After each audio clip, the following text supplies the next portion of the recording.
요한계시록 6장 7절에서 11절 말씀을 통해서 넷째인과 다섯째인 이런 제목으로 하나님 말씀을 함께 나누겠습니다.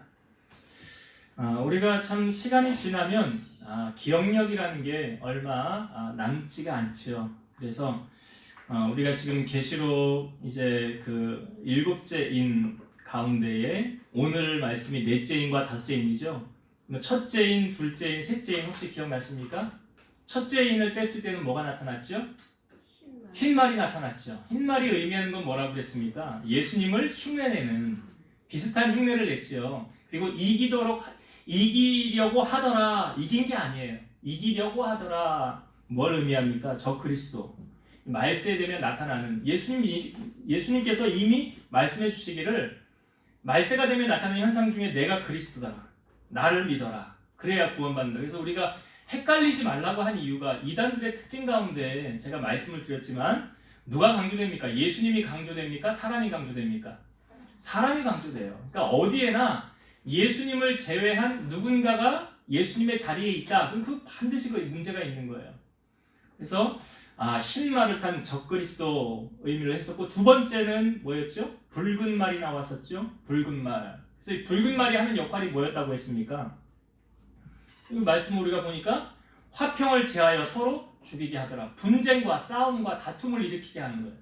그래서 이 말씀 가운데 우리가 성령님은 우리가 딱 구분할 수 있어야 되는 게 뭐냐? 성령님은 하나 되게 하신다고 했어요? 나누게 하신다고 했어요? 하나 되게. 예. 그러니까 성령이 하시는 일은 하나 되게 하시는 건 성령님이 하시는 거예요. 그런데 자꾸 분쟁을 일으키고 싸움을 일으키고 편을 가르고 나누게 하는 건 누가 하는 거예요?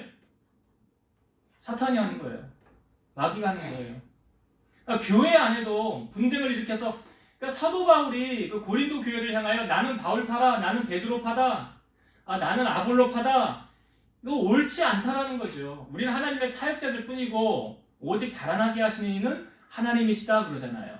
그러니까 교회 안에도 편 가르는 거 안 되고 어딜 가나 뭐 기업이나 뭐 학교나 뭐 어디를 가든지 하여튼 하나 되게 하시는 거는 성령의 역사.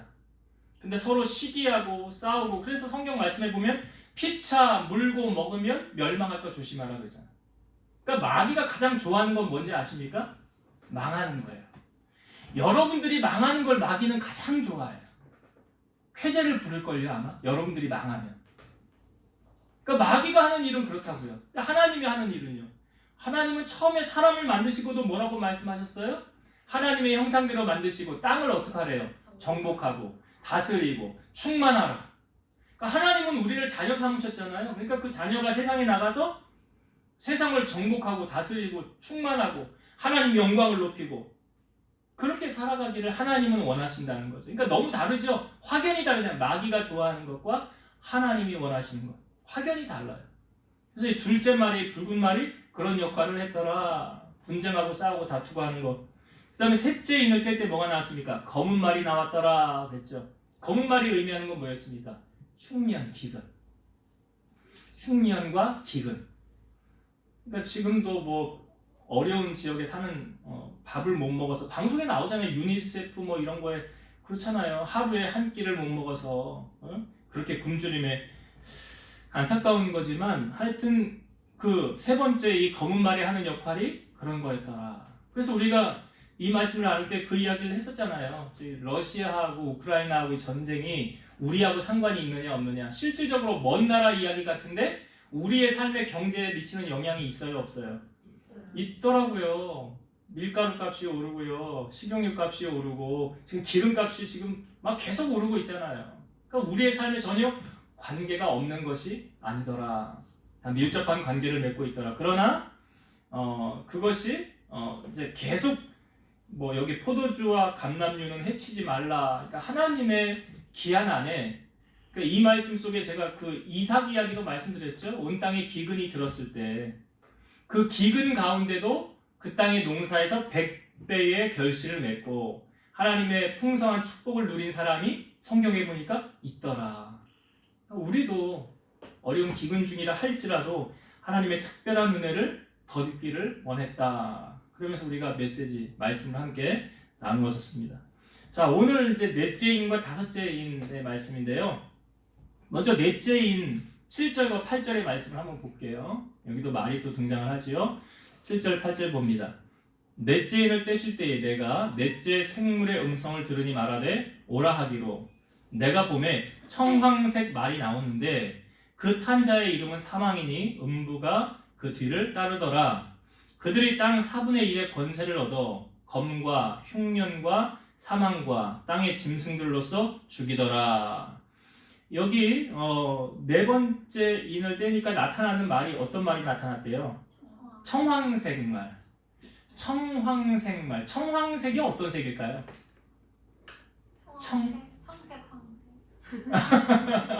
청황색.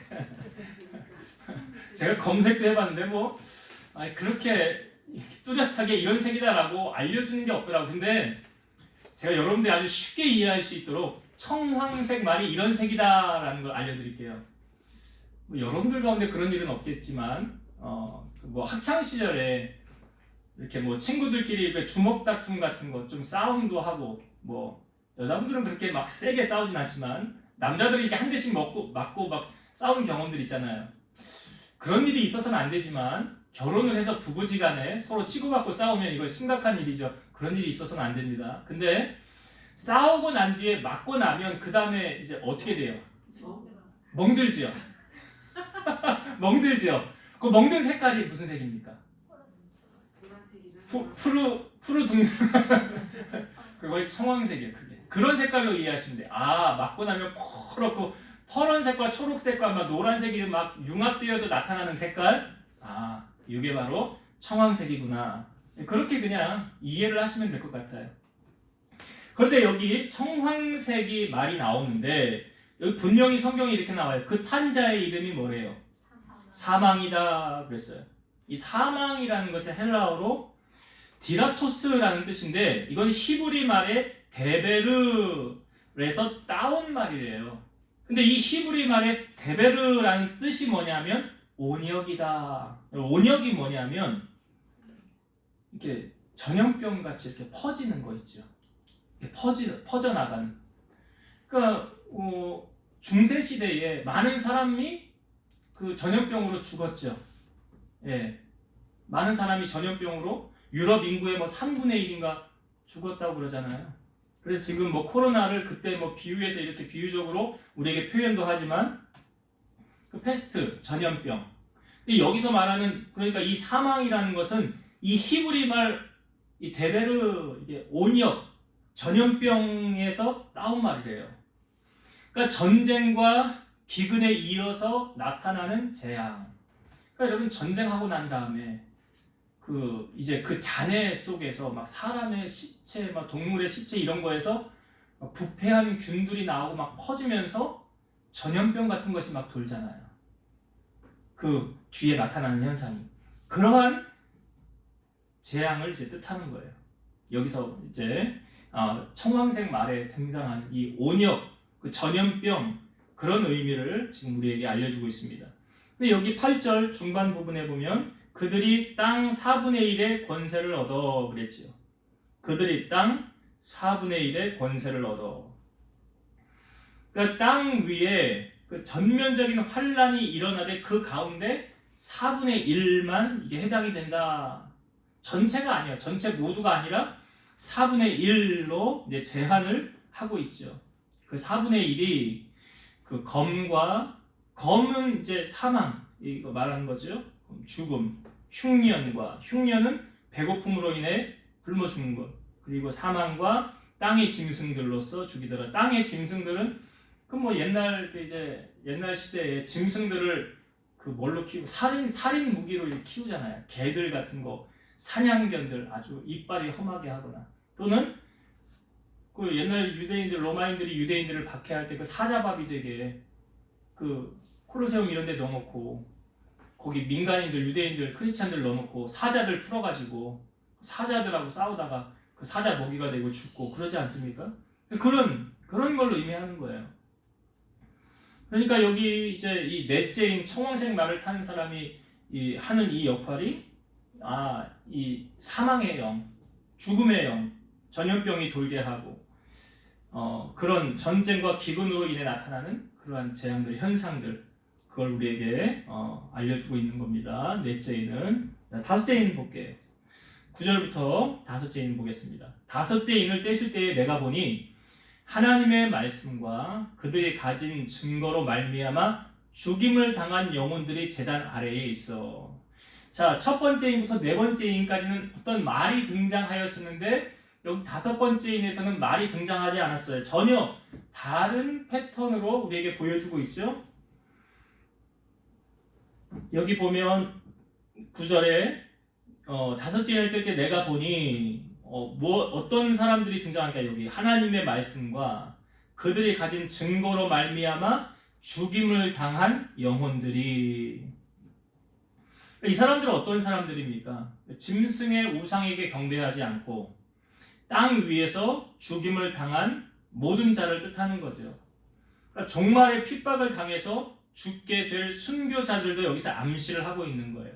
그런데 여기 9절 뒷부분에 보면 죽임을 당한 영혼들이 제단 아래에 있어 라고 했죠. 여기서 말하는 제단은 지금 요한이 보는 환상이 땅 위에 있는 제단, 그러니까 제사장들이 제사를 지낼 때 드리던 그 제단을 의미할까요? 아니면 하늘에 보여주는 하늘의 제단을 의미할까요? 여기서 보여주는 이 모습이 땅의 모습 같습니까? 하늘의 모습 같습니까? 하늘의 모습이죠. 그러니까 순교를 당한 그 영혼들이 죽어있는 그곳에 그 영혼들이 제단 아래에 있더라라는 것은 하늘에 속한 제단을 말하는 거예요. 그러니까 여기에는 순교자들의 순교가 하나님께 드린 산 제물이 되었더라, 이런 의미를 담고 있는 거예요.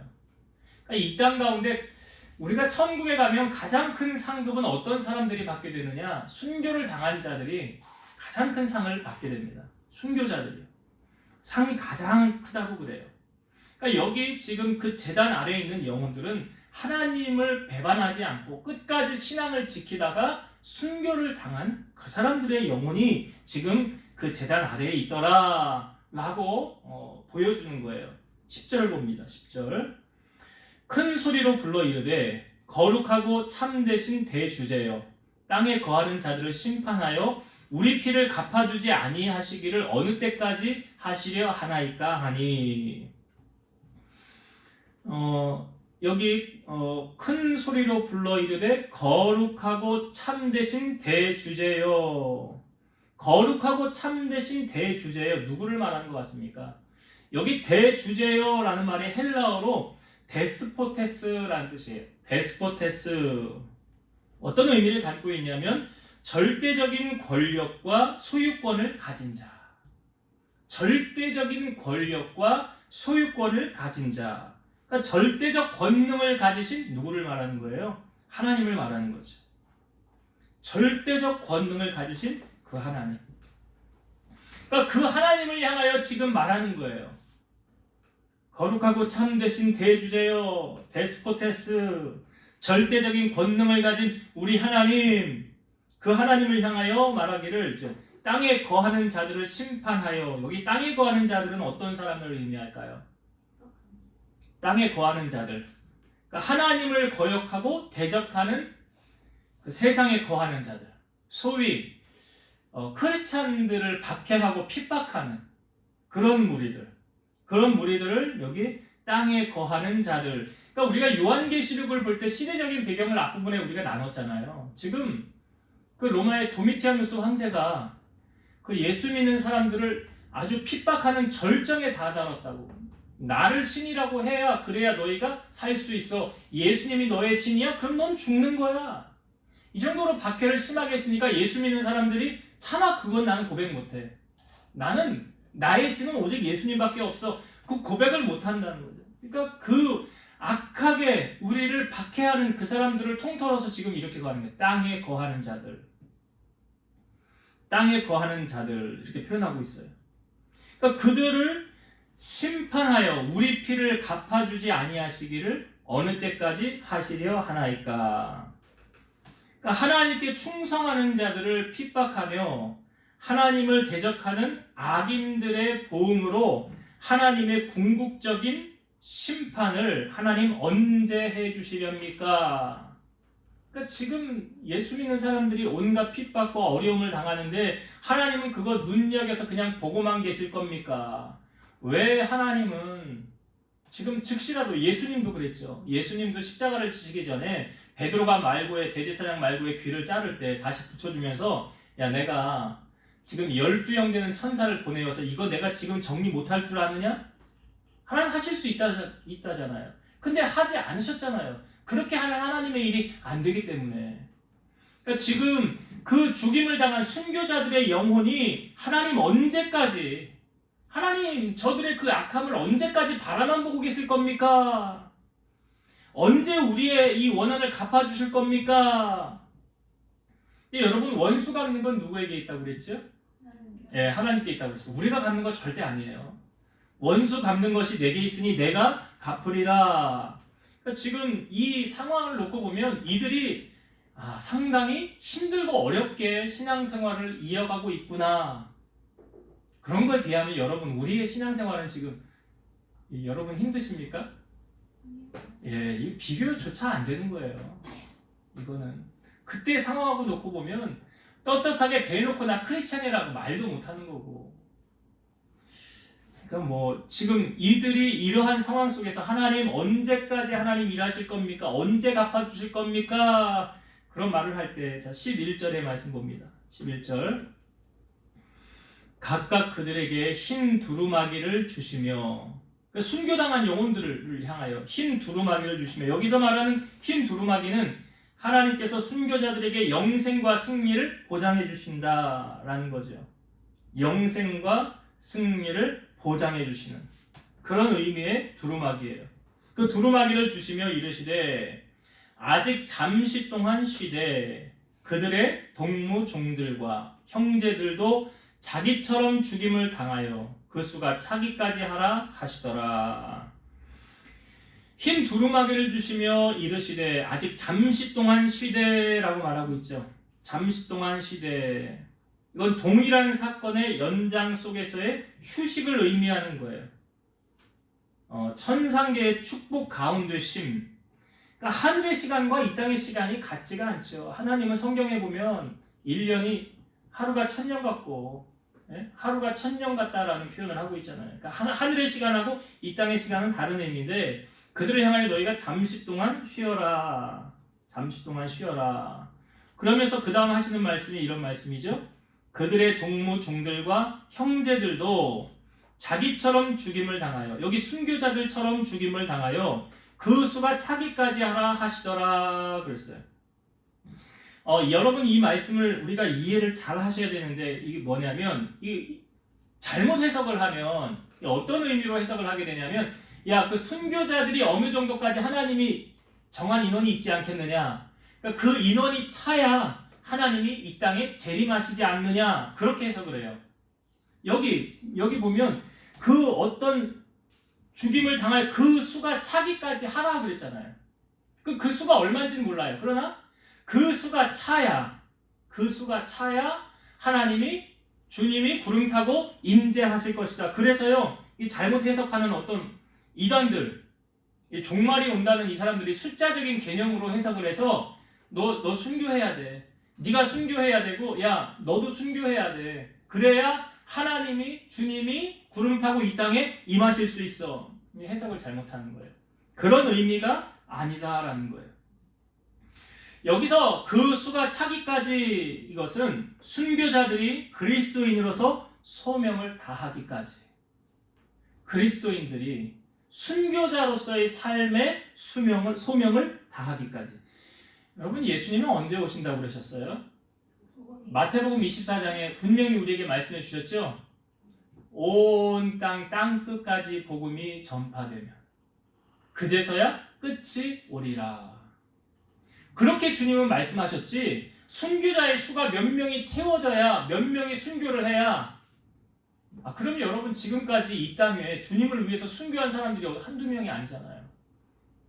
예수 믿기 시작하면서 아니 스데반도 여기 성경에 보면 돌 맞아서 순교당한 거 아닙니까? 그 순교자의 수가 몇 명인지 우리가 다 헤아릴 수 있습니까? 못 헤아리잖아요. 그러니까 수적인 의미가 아니다라는 걸 아셔야 돼요. 여기서 말하는 것은 어느 정도의 수가 채워져야 이제 주님이 오신다 그 의미가 아니라 우리가 이 땅에서 순교자적인 그리스도인으로서의 소명을 다해야 된다. 이런 의미로 해석을 해야 되는 거예요. 내가 이 땅에 살면서 하나님의 자녀로서 순교자적인 마인드, 사고를 가지고 내게 주신 주님의 일을 끝까지 잘 감당해야 된다. 그래야 하나님의 뜻이 이루어진다. 그러한 의미로 우리가 이 다섯째인 이 해석을 해야 되는 것입니다.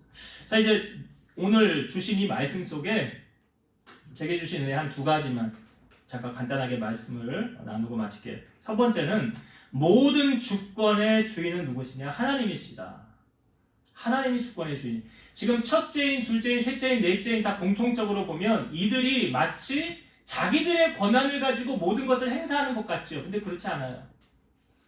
8절의 말씀을 한번 다시 볼게요. 8절. 내가 봄에 청황색 말이 나오는데 그 탄 자의 이름은 사망이니 음부가 그 뒤를 따르더라. 그들이 땅 4분의 1의 권세를 얻어 검과 흉령과 사망과 땅의 짐승들로서 죽이더라. 여기 잘 보세요. 그들이 땅 4분의 1에 뭘 얻어요? 권세를 얻어. 그러니까 땅 4분의 1의 권세를 누구에게 허락을 맡은 거예요? 하나님께 허락하는 게 하나님이 허락해 주어서 이렇게 되어지는 거예요. 하나님이 허락해 주지 않으면 안 되는 거예요.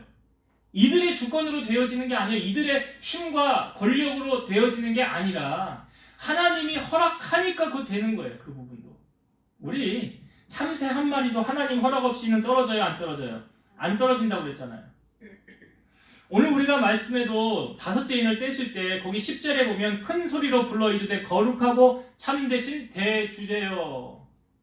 대주제여라는 뜻이 무엇이라고 그랬습니까? 절대적 권력과 소유권을 가지신 분. 절대적 권능을 가지신 분. 누구밖에 없어요? 하나님밖에 없어요. 하나님밖에 없어요. 우리가 성경을 보면 이스라엘 백성들이 출애굽을 할 때 이스라엘 백성을 뒤쫓게 한 거는 바로예요? 하나님이에요? 하나님이 바로를. 그러니까 결국 누가 한 거예요? 하나님. 그렇죠. 이거 바로가 있다고 그러면 안 돼요. 하나님이 하신 거라고요. 여러분 욥이라는 사람 고난당한 자의 대명사로 우리에게 보여주고 있는데 하나님이 욥을 자랑했어요. 사탄에게 야 너 욥 봤냐? 욥처럼 나를 경외하고 잘 섬기는 사람 없다. 그랬더니 사탄이 뭐라고 그래? 아이 그건 하나님이 욥에게 복을 많이 줘서 그런 거잖아요. 그러니까 하나님이 내가 너에게 허락하마 욥의 목숨만은 건드리지 말고 네가 내려가서 하고 싶은 대로 해라. 그러니까 허락을 받아서 사탄이 내려가서 뭐합니까? 그 욥의 자녀가 10명이 큰아들 집에서 잔치를 벌이고 있는데 바람이 와서 기둥을 쳐서 집이 무너져요.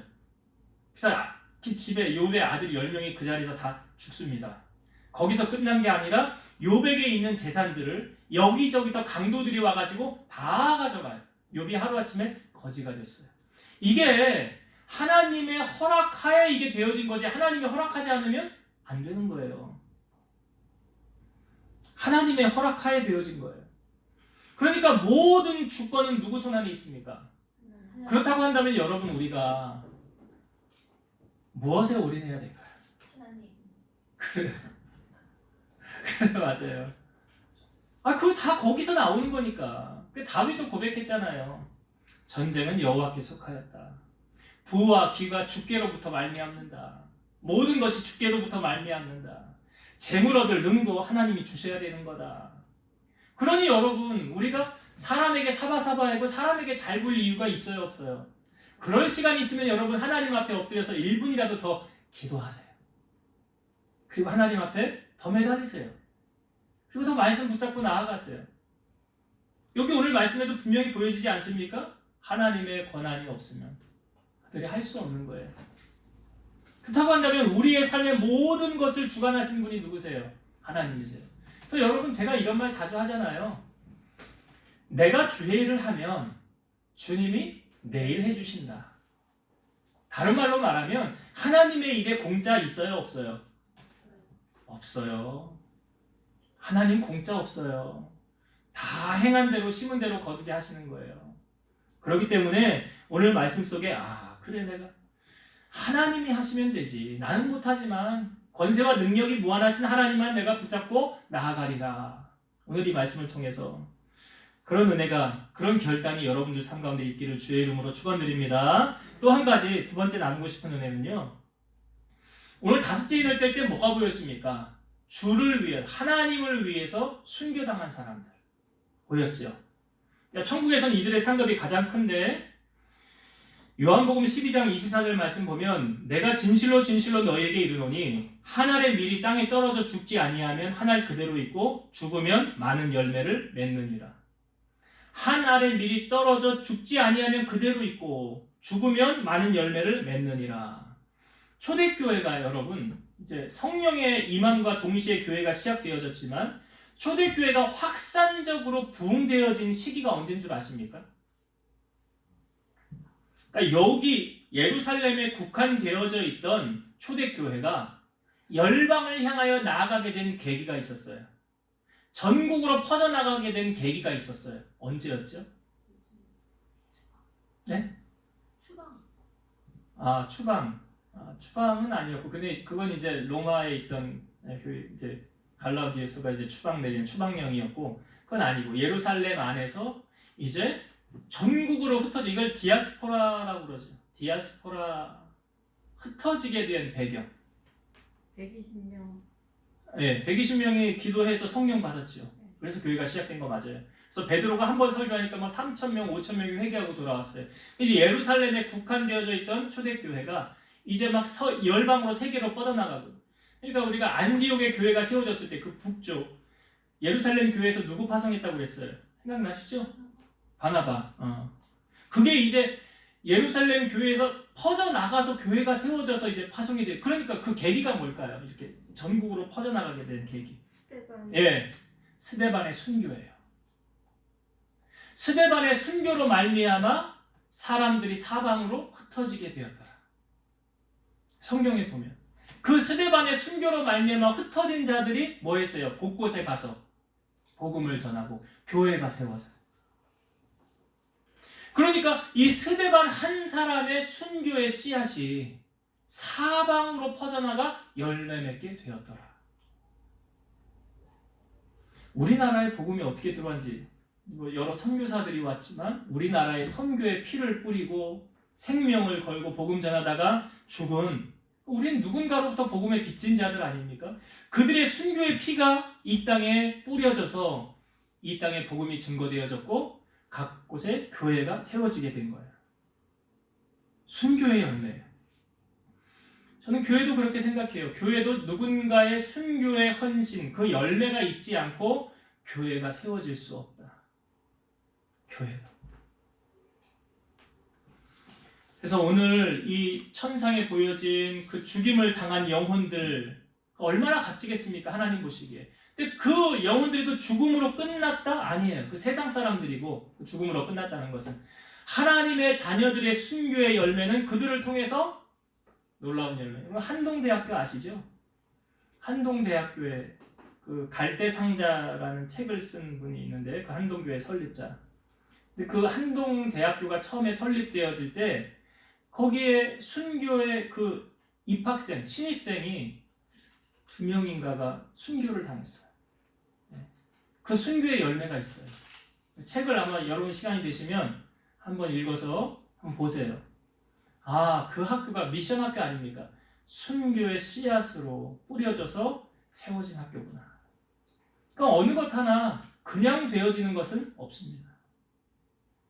그렇다고 한다면 오늘 우리 교회를 섬기는 우리 성도님들의 마음 가운데, 우리 마음 가운데 먼저 우리가 나도 복음에 대해서 끝까지 주님이 오실 때 변치 않는 믿음과 이 순교자적인 사명을 가지고 주님을 따르고 주의 교회를 섬겨야 되겠구나 라고 결단한다면 그들을 통해서 하나님의 교회는 세워지게 돼 있어요.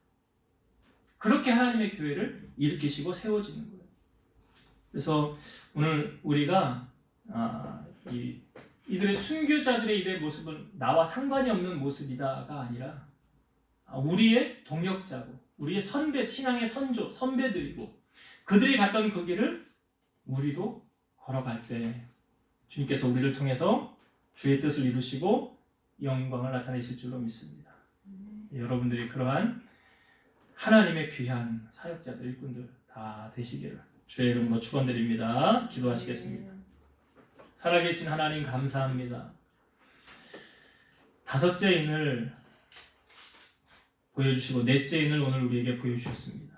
그 넷째 인이 그 온역, 질병으로 말미암는 사망이 전국에 퍼졌지만 그것조차도 하나님의 허락 없이는 되어지지 않는 것이었습니다.